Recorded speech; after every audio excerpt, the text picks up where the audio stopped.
L'Asdeqa, salam alaikum, bonjour ou bonsoir les amis, j'espère que vous allez bien et c'est tout ce que je vous souhaite. Bienvenue sur votre chaîne Bled Maghribia qui attend comme toujours vos encouragements en la partageant autour de vous et auprès de vos connaissances. Un tout grand merci de nous recevoir chez vous une nouvelle fois et surtout parmi vous. Cette 81e vidéo vous propose votre ce qui fait débat habituel, c'est-à-dire ce qui fait discussion entre nous. Le CQFD de cette fois-ci, de votre Bled Maghribia, se consacre à ces relations ambiguës de cette Algérie avec les pays voisins et où elle vit, où la vie même devient de plus en plus dure, alors que jadis, il n'y a pas si longtemps que ça, c'était un pays fier de sa richesse. Aujourd'hui, tous ces dirigeants, ou plutôt ces égaux aux fières allures qui se sont succédés au sommet de l'État pour plonger leur pays dans une détresse sociale et autres appauvrissements, allant jusqu'à risquer de perdre davantage encore ses compétences ainsi que ses meilleurs cerveaux, ou du moins ce qu'il en reste. Par contre, le voisin de l'Ouest est en passe de devenir doucement mais sûrement la quatrième puissance africaine, aux dépens justement d'une économie algérienne en pleine dégringolade, puisqu'en comparant les PIB respectifs, donc les produits intérieurs bruts, le Maroc surclassera cette Algérie nouvelle en 2025, selon le FMI, donc le Fonds monétaire international. Dès lors que le rétablissement des relations israélo-marocaines passe à la vitesse supérieure au niveau aérien, au niveau de la coopération militaire, au niveau des visas, etc., etc., tout en sachant que ce Maroc actuel négocie justement actuellement l'acquisition de 2 nouvelles frégates de conception italienne.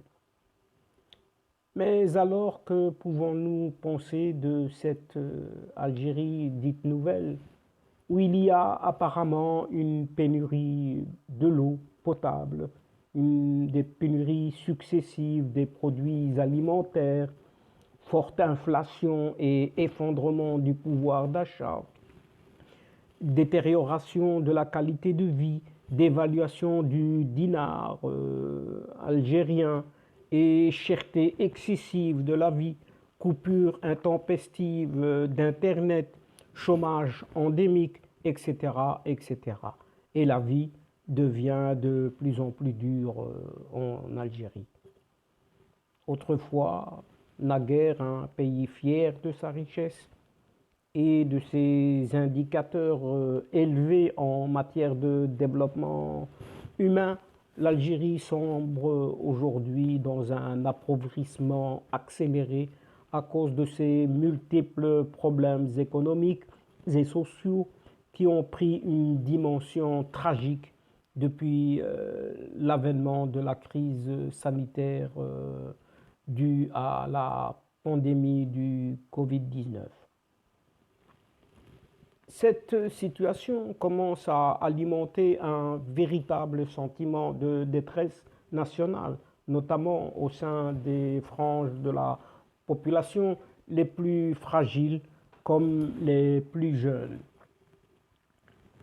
Le Harga, par exemple, les migrations clandestines ici se renforcent de jour en jour et les débarquements massifs des Haragas algériens sur les côtes espagnoles depuis le début de cet été témoignent de la gravité du désir de fuir qui anime désormais toute la jeunesse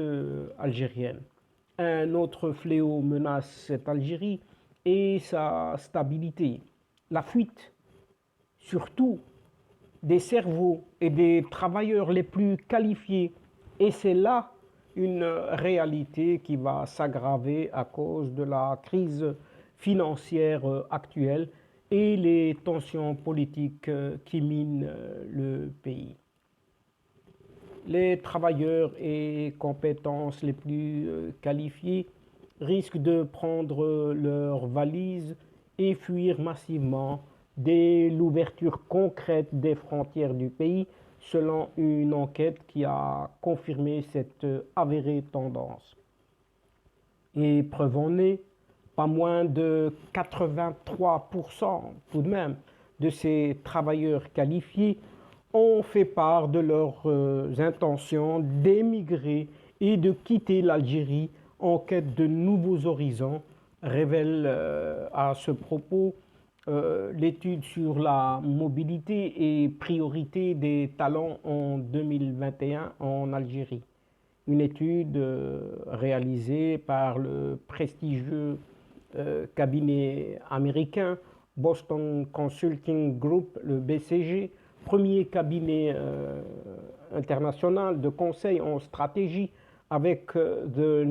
Network, le réseau mondial des plus grands sites de recrutement en partenariat avec leur partenaire Algérie, le site spécialisé en recrutement emploatique. Ici, 209 000 personnes ont été interrogées dans le cadre de cette étude, à travers 190 pays, révélant que l'Algérie a compté 2771 répondants âgés entre 21 et 50 ans, d'un niveau universitaire et plus, et occupant des fonctions dans différentes spécialités. Cette étude, toujours réalisée périodiquement par Global Talent Survey, a été menée entre 2020 et 2021 et elle a pour objectif de déterminer les ambitions de mobilité des travailleurs ainsi que leurs priorités professionnelles, expliquent à ce sujet les initiateurs de cette vaste enquête internationale. Une étude approfondie qui nous apprend ainsi que pas moins de 83% des répondants algériens aspirent à une mobilité internationale, à savoir tout simplement partir travailler à l'étranger sous des cieux plus cléments, même dans le contexte de crise, contre une moyenne de 50% à l'échelle mondiale et 71% en comparaison aux autres pays africains. Le désir donc des migrations est ainsi beaucoup plus fort et puissant en Algérie que dans la plupart des pays africains, pourtant encore plus pauvres et souffrant face aux conséquences de la pandémie de la Covid-19. L'Algérie paraît malheureusement désarmée face à cette menace, car elle peine à offrir des garanties d'une vie meilleure à ses cadres et autres compétences nationales.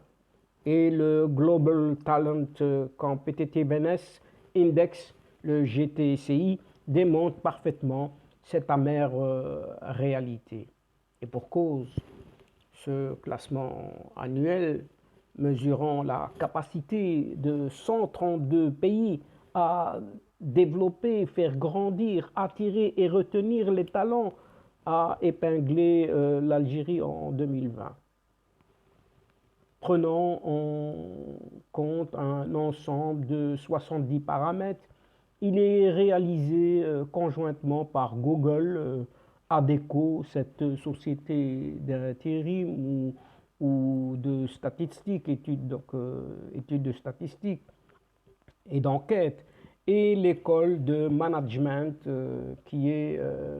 l'INSEAD. Et en 2020, l'Algérie est toujours maintenue à sa 105e position sur 132 pays, mais la performance du pays est considérée comme relativement faible en termes de capacité à développer de talents, puisqu'elle se classe aussi à la 117e position. On a tiré, elle est également en 123e place, et tandis qu'à les faire grandir, elle est en 115e palier. Autrement dit, cette Algérie demeure en queue du peloton des pays sondés. L'Algérie enregistre également des résultats peu satisfaisants en ce qui concerne la capacité à retenir les talents. Elle est en 84e position et à développer des compétences techniques. Là, elle se trouve 95e et de haut niveau en 97e place. Les seuls paramètres où l'Algérie se classe parmi les 50 premières économies mondiales sont le niveau des dépenses allouées à l'enseignement universitaire, le nombre de femmes diplômées et les opportunités qui leur sont offertes, le niveau de productivité du travail et le taux d'urbanisation. À l'inverse, le GTCI, donc le Global Talent Competitiveness Index, met en évidence de fortes possibilités de progression, à savoir 10 derniers rangs mondiaux en termes de niveau de la concurrence, de prévalence d'entreprises détenues par un étranger, de système de management, de capacité à déléguer dans les organisations, de régulation de niveau de collaboration entre les employés et de formation continue. Et au niveau régional, l'Algérie est devancée par la Tunisie qui se trouve en 79e place. L'Égypte, elle est à la 97e place et le Maroc en 100e position. Et c'est dire enfin que l'Algérie est le pays le plus menacé dans la région par la fuite des cerveaux et le départ massif des compétences nationales. Et entre-temps, le Maroc est en passe de devenir la 4e puissance africaine aux dépens d'une économie algérienne en pleine dégringolade. La multiplication des contre-performances économiques et sociales de l'Algérie durant ces dernières années laisse à présager que le Maroc, grâce à plusieurs indicateurs favorables,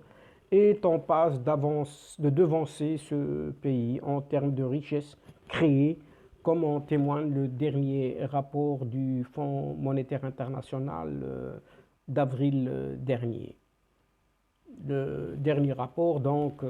du Fonds monétaire international rendu public en avril indique que l'Algérie risque d'être surpassée par le Maroc en 2025 sur fond de prévision d'un PIB, donc d'un produit intérieur brut algérien de 151 milliards 500 millions de dollars en 2021, devant rester quasi stable jusqu'à l'année 2025. En revanche, d'après ces prévisions, le PIB marocain s'inscrirait sur une trajectoire croissante en passant de 124 milliards de dollars en 2021 à 153 milliards de dollars en 2025 pour atteindre 162 milliards toujours en dollars, en 2026, ce qui permettrait au Royaume de devancer Alger pour 2 années consécutives, à savoir 2025 et 2026. Alors qu'en 2020, l'Algérie et le Maroc ont affiché un PIB respectif de 144 milliards 300 millions de dollars et 113 milliards 500 millions de dollars. L'écart entre les richesses des deux pays semble sur une tendance décroissante depuis 2012, où il était à 110 milliards 800 millions, toujours en monnaie américaine, en faveur de l'Algérie, qui créait alors le double de la richesse produite par le Maroc grâce aux hydrocarbures. Le gap, autrement dit l'écart de production entre les PIB marocains et algériens, a par la suite reculé à 60 milliards 500 millions en 2017, puis à 30 milliards 700 millions toujours de dollars en 2020, soit une baisse de 50% en l'espace de 3 ans seulement, pour atteindre quelques 27 milliards 500 millions de dollars à la fin de cette année, c'est-à-dire 2021. Selon les experts du Fonds monétaire international, le différentiel de richesse entre les deux pays devrait poursuivre sa contraction pour quasiment s'annuler en 2025 avant de s'établir à quelques 8 milliards 100 millions de dollars en 2026 en faveur du Royaume marocain. Dans ces conditions, l'Algérie devrait avoir du mal à conserver sa position de quatrième puissance du continent, surtout avec une économie marocaine au 5e rang en pleine ascension. Ainsi, ces analystes précisent qu'à partir de 2025, donc, le Maroc devrait se hisser au 4e rang des puissances économiques africaines, juste derrière le Nigeria, l'Afrique du Sud et l'Égypte, détrônant ainsi cette Algérie. Toutefois, certains économistes estiment que la comparaison entre les deux pays n'est pas pertinente vu que la structure de leurs économies demeure assez différente, arguant que le royaume marocain dispose d'une économie très diversifiée alors que l'Algérie demeure largement dépendante des revenus énergétiques. Ils ajoutent également que la stratégie marocaine est basée sur l'expansion de la demande intérieure soutenue par une forte augmentation des investissements publics et par la revalorisation des salaires liés à l'ajustement du SMIC qui est de 2500 dirhams, qui est nettement supérieur à celui en vigueur en Algérie, qui est l'équivalent de plus ou moins 1600 dirhams. En termes de perspective, donc le FMI, le Fonds monétaire international, souligne que les Algériens devraient faire face à davantage de dégradation des conditions financières en avançant que le PIB par habitant, qui avoisinerait en 2021 quelques 3 364 dollars contre 3 315 dollars pour le Maroc,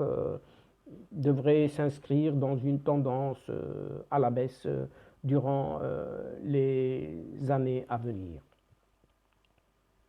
Et cette même institution financière internationale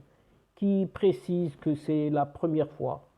que le produit intérieur brut par habitant du Maroc dépasse celui de l'Algérie, estime le gap, c'est-à-dire cet écart de production en termes de revenus par habitant, devrait se creuser davantage au cours des prochaines années et que le PIB par habitant du Royaume marocain devrait s'établir en 2026 à quelques 4256 dollars contre seulement 3156 dollars pour l'Algérie, soit environ 35% de différence en faveur du Maroc. Ce qui veut dire que tout simplement, l'Algérie et le Maroc sont respectivement les quatrièmes et cinquièmes économies africaines en termes de l'importance de leur produit intérieur brut, donc le PIB, selon les données du Fonds monétaire international, le FMI. Toutefois, à la fin 2025, le Maroc devrait repasser au quatrième rang devant son voisin. Durant la période 2020-2026, le classement des pays africains en fonction de la richesse produite annuellement va radicalement changer. Au niveau du top 5 du continent, si le Nigeria va consolider sa position de première puissance économique africaine, d'importants bouleversements sont projetés par le FMI pour les autres pays dans le top 5 continental. Outre l'Égypte, qui prend la place de l'Afrique du Sud, juste derrière le Nigeria, le Maroc aussi devrait progresser et passer devant l'Algérie en 2025, se positionnant ainsi au quatrième rang des puissances économiques du continent, selon les dernières données du Fonds monétaire international, basées sur le critère du PIB à prix courant exprimé toujours en dollars. Encore faut-il le rappeler, le PIB est la richesse produite dans un pays sur une période donnée, puisque c'est la somme des valeurs ajoutées de tous les agents économiques d'un pays, État, entreprise, association, etc., à laquelle est ajoutée la TVA, la taxe des valeurs ajoutées, les produits de douane, puis sont soustraites les subventions à l'importation. Dans le cas du classement du FMI, le PIB est exprimé à prix courant, c'est-à-dire valeur nominale, c'est-à-dire aussi que c'est mesuré à la valeur marchande de tous les biens et services en utilisant le prix courant du marché. Et le montant est après converti en dollars américains pour permettre des comparaisons entre pays. Et il ressort de ce classement qu'en 2020, les PIB à prix courant exprimés en dollars de l'Algérie et du Maroc sont respectivement à 144 milliards 290 millions de dollars et 113 milliards de dollars 550 millions, soit un gap, c'est-à-dire un écart de production de quelques 30 milliards 740 millions de dollars en faveur de l'Algérie actuellement, c'est-à-dire en 2020. Comment le rattrapage est-il alors possible en un laps de temps aussi court, soit à peine 5 années? Il faut voir l'historique récent du PIB des deux pays de 2016 à 2020 pour comprendre que les projections du FMI peuvent se révéler justes dans les 5 années à venir. Rappelons aussi qu'en 2016, l'Algérie affichait un PIB de 160 milliards 30 millions de dollars contre 103 milliards 310 millions de dollars pour le Maroc, soit un différentiel de 56 milliards 720 millions de dollars. En clair, l'Algérie, grâce aux hydrocarbures, faisait plus d'une fois et demie le PIB marocain. Toutefois, selon les données du FMI en 2020, si les deux économies ont été durement touchées par les effets de la crise sanitaire, due essentiellement à la pandémie du Covid-19, qui les a plongées en récession. L'Algérie a vu son PIB à prix courant, exprimé en dollars, se contracter de 15%, chutant de 171 milliards en 2019 à 144 milliards 300 millions de dollars en 2020, contre un repli de, disons, de 5,14% pour le Maroc, dont le PIB est passé de 119 milliards 700 millions de dollars en 2019 à 113 milliards 550 millions de dollars en 2020. Outre les facteurs structurels qui agissent sur l'évolution du PIB des deux pays, la forte baisse de la production algérienne s'explique aussi par l'effet de change. En effet, en 2020, le dinar algérien s'est déprécié de 11% vis-à-vis du dollar américain, alors que le dirham marocain s'est légèrement apprécié de 0,07% vis-à-vis du billet vert américain. Et en 10 ans, c'est-à-dire sur la période de 2011 à 2020, la valeur du dinar a pratiquement été divisée par deux face aux devises internationales. Il fallait donc à l'époque quelques 70 dinars pour 1 dollar et il en faut désormais 134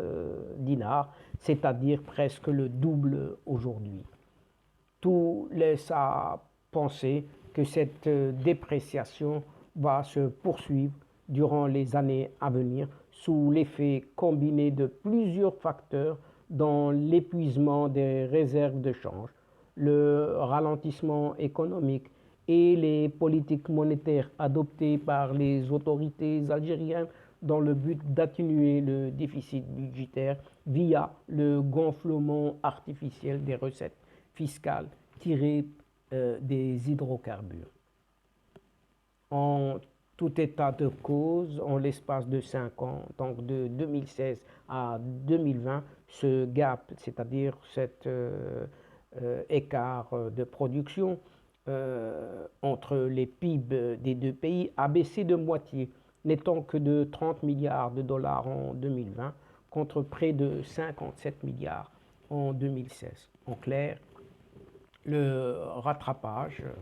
est possible si on se base sur l'historique de ces 5 dernières années et pour la période 2021-2026, selon les données du FMI, le PIB algérien devrait passer de 151 milliards 460 millions de dollars à 153 milliards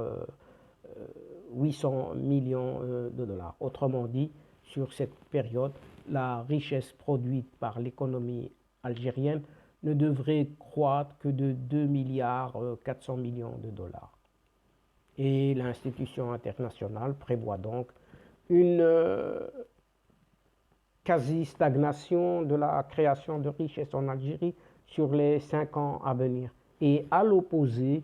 le PIB marocain devrait passer de 124 à 162 milliards de dollars sur la même période, soit une augmentation de près de 38 milliards de dollars.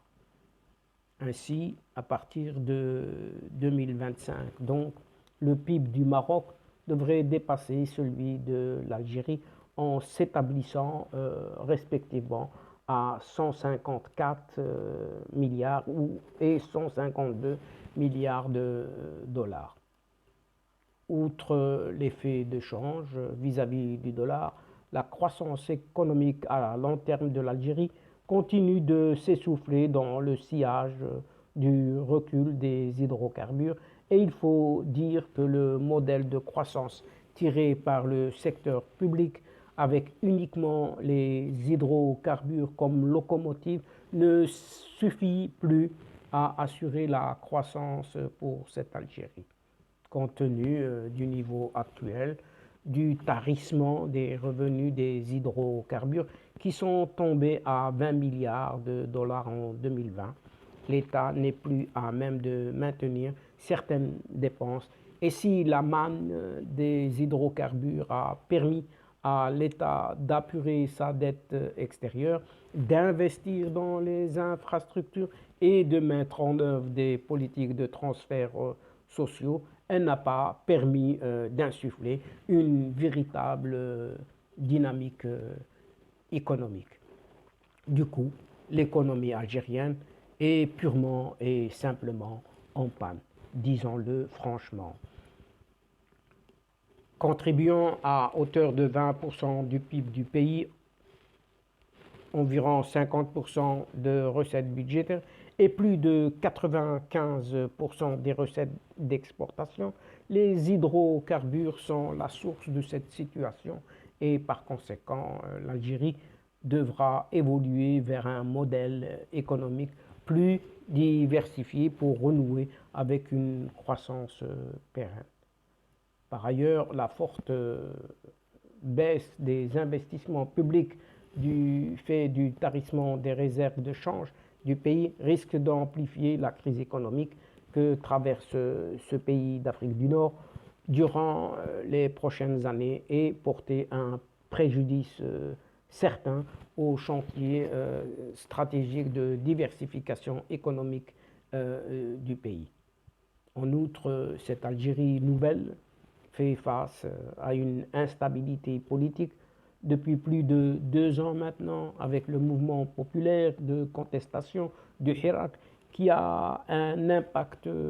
négatif sur l'investissement, avec de nombreux projets gelés du fait que plusieurs textes législatifs peinent à voir le jour. Et il est normal qu'en une année, pas un seul dossier d'investissement industriel n'a été étudié, a déploré un certain Sami Agli, le président du CAPC, ex-FCE, le patronat algérien, et il faut dire que les opérateurs attendent toujours le nouveau code de l'investissement et les textes d'application de la nouvelle loi sur les hydrocarbures. Seulement, le gouvernement semble avoir d'autres priorités actuellement, surtout depuis la reprise du Hirak, et le seul espoir des dirigeants du pays repose sur la remontée des cours du baril de pétrole. C'est ce qu'on peut en douter jusque maintenant. Mais malheureusement, selon les experts, celui-ci ne devrait pas aller au-delà des 70 dollars, n'est plus envisagé. Donc la flambée de l'or noir n'est plus envisagée depuis que les États-Unis sont devenus le premier producteur mondial du pétrole. En conséquence, ayant dilapidé ses importantes ressources financières, l'Algérie a besoin, pour le retour de la croissance, d'investissements productifs et n'étant pas endettée, elle peut adresser aux marchés financiers et aux partenaires internationaux pour faire face à ses besoins de financement au lieu de geler ses investissements au risque d'hypothéquer ses perspectives de croissance. Et le pays a besoin d'une politique macroéconomique contracyclique axée sur des mesures de relance plutôt que de stabilisation. Et quant au Maroc, l'économie a été durement affectée par la pandémie du Covid-19, avec une régression des exportations due à la perturbation des chaînes de valeur mondiales et la chute du secteur du tourisme, l'un des leviers de l'économie marocaine. Elle a néanmoins montré beaucoup de résilience du fait particulièrement de sa forte diversification, car l'économie du royaume et mieux préparée pour l'après-Covid-19 grâce à cette diversification et à un meilleur pilotage de l'économie du pays. De nouvelles orientations sont déjà en cours. Ce modèle à l'origine de la dynamique constatée au cours de ces 2 dernières décennies commence à s'essouffler en dépit des résultats des nouveaux métiers mondiaux du Maroc, à savoir l'automobile, l'aéronautique, l'offshoring, l'agro-industrie, etc. Et à ce titre, il faut souligner le boom du secteur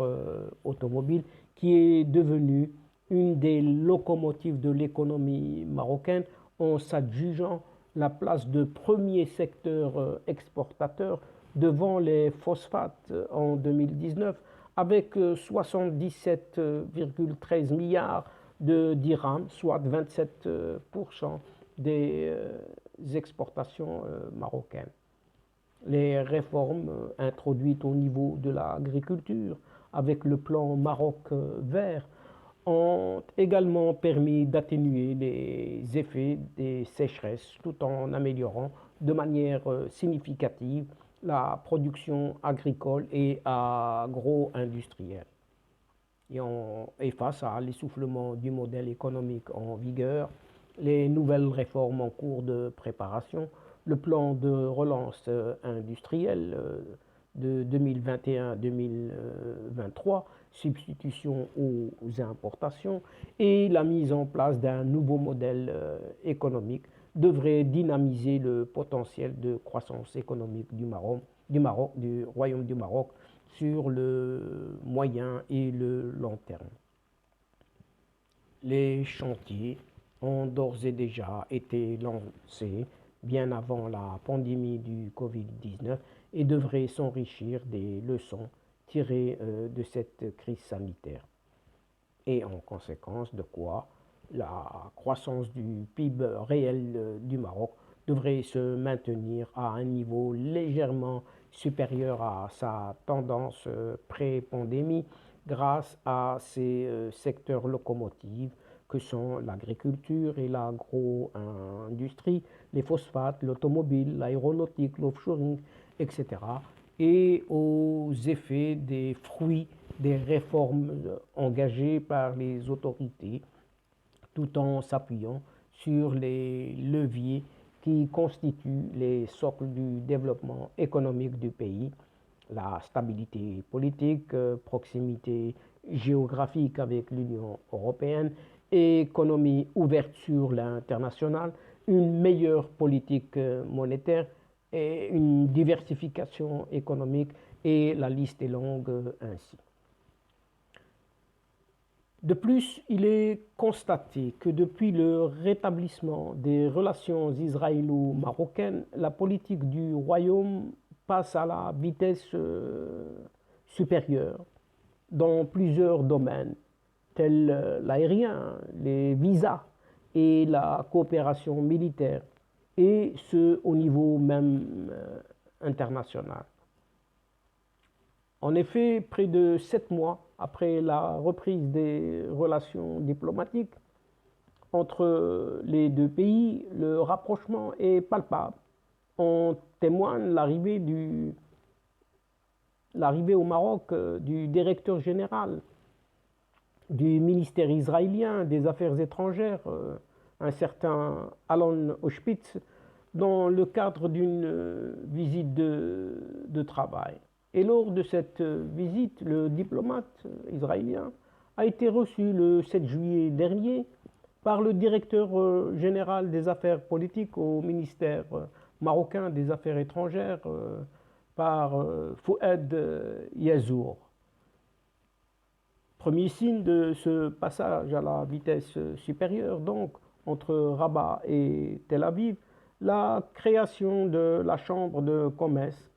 et d'industrie maroco-israélienne, ce qu'indique Al-Ahdath Al-Maghribiya dans sa livraison de ce 9 juillet dernier. Annoncée début 2021, cette nouvelle chambre voit enfin le jour après l'obtention de toutes les autorisations requises. Et cette nouvelle chambre de commerce et d'industrie maroco-israélienne se présente comme une instance indépendante, apolitique, qui œuvre exclusivement pour le renforcement du commerce, des affaires et des relations commerciales entre les deux pays. Et selon ce quotidien, cette instance professionnelle, son but lucratif a été lancé par le président de la Chambre de commerce et d'industrie franco-israélien avec le soutien de l'ancien ambassadeur israélien en France. Son lancement s'est fait en marge de la rencontre tenue entre le directeur général du ministère israélien des Affaires étrangères, ce Alon Auschwitz, et l'ambassadeur directeur des affaires politiques au ministère marocain des Affaires étrangères, Fouad Yazzour. Et conformément à l'accord trilatéral Maroc-USA Israël, signé en décembre dernier, les deux diplomates ont dressé un état des lieux des relations bilatérales et examiné les moyens de donner du contenu à cette coopération dans les domaines politiques, économiques, culturels et humains. Les deux parties ont également échangé autour des questions régionales et internationales d'intérêt commun, notamment les défis globaux en matière de lutte contre le terrorisme, le réchauffement climatique et le développement durable. Quelques jours avant cette rencontre, un autre signe de rapprochement a été constaté entre les deux pays, puisque le 14 juillet ou le 4 juillet dernier, un C-130 des forces armées royales avait atterri à la base aérienne de Hatchor à la veille d'un exercice militaire international attendu dans les prochains jours en Israël. Une première dans l'histoire des relations entre les deux pays. Le passage à la vitesse supérieure se fait également ressentir lorsqu'on sait que l'ouverture des liaisons directes entre le Maroc et Israël est prévue pour les prochaines semaines, ce qui s'annonce comme une ouverture qui renforcera sans doute le mouvement des touristes et des hommes d'affaires entre les deux pays. Et enfin, toujours dans ce même cadre politico-économique, le Maroc négocie l'acquisition de deux nouvelles frégates de conception italienne, ce qui montre et qui démontre cette ambition de renforcer davantage encore et de plus belle sa puissance en cette région nord-africaine. En effet, le Maroc serait en négociation avec le groupe italien industriel de construction navale Fincantieri pour l'acquisition de deux frégates multimissions appelées FREMM. Et selon le magazine italien spécialisé dans la défense Rivista Italiana Difesa, le Maroc souhaite ainsi s'armer de deux nouveaux navires furtifs anti-sous-marins sous configuration italienne anti-SOM. Une volonté qui intervient après avoir fait l'acquisition en 2017 déjà d'une frégate FREMM en configuration française, cette fois anti-sous-marine pour 470 millions d'euros mise en service en 2014. La frégate multimission a été développée en partenariat entre la France et l'Italie avant que les deux pays n'équipent la base commune du matériel nécessaire à leur politique de défense. Donc la frégate de configuration française commandée par le Maroc, nommée frégate Mohamed VI, navire avec un tonnage en pleine configuration de 6000 tonnes et 108 membres d'équipage faisant de ce navire le plus lourd et le plus puissant d'Afrique aux côtés des frèmes égyptiennes, rappelle-t-on. L'aboutissement de ce projet équiperait donc le royaume marocain de 2 nouveaux navires de classe mondiale. Le chasseur de sous-marins redoutable italien a été récemment choisi par les États-Unis comme base de leur nouvelle classe Constellation. À rappeler que les navires italiens et français sont équipés de technologies de détection de pointe et de neutralisation de toutes les menaces sous l'eau, sur l'eau et aérienne, et sont capables de remplir des missions de protection des côtes et des navires, ainsi que le déploiement de systèmes de guerre électroniques actifs et passifs. Et donc, chers amis, c'est ici que prend fin cette longue entrevue, en prenant congé de vous et en refermant la séquence d'aujourd'hui qui était aussi nécessaire à partir de sa richesse d'informations et de développement d'explications. Tout en espérant quand même vous retrouver bientôt avec un grand plaisir à travers votre ce qui fait débat habituel, ou autrement dit ce qui fait discussion entre nous désormais. Un tout grand merci pour votre confiance, votre fidélité et votre patience, et surtout d'avoir attendu et nous avoir écoutés jusqu'au bout. Ne nous oubliez pas, en nous aidant mutuellement, et d'aider Bled Magharibiya en vous y abonnant en masse et en partageant les séquences vidéo de votre chaîne. Au revoir les amis, الأصدقاء, salam alaikum wa rahmatullahi ta'ala wa barakatuh. À la prochaine fois et à bientôt. إلى اللقاء في حصة أخرى إن شاء الله. مع السلامة.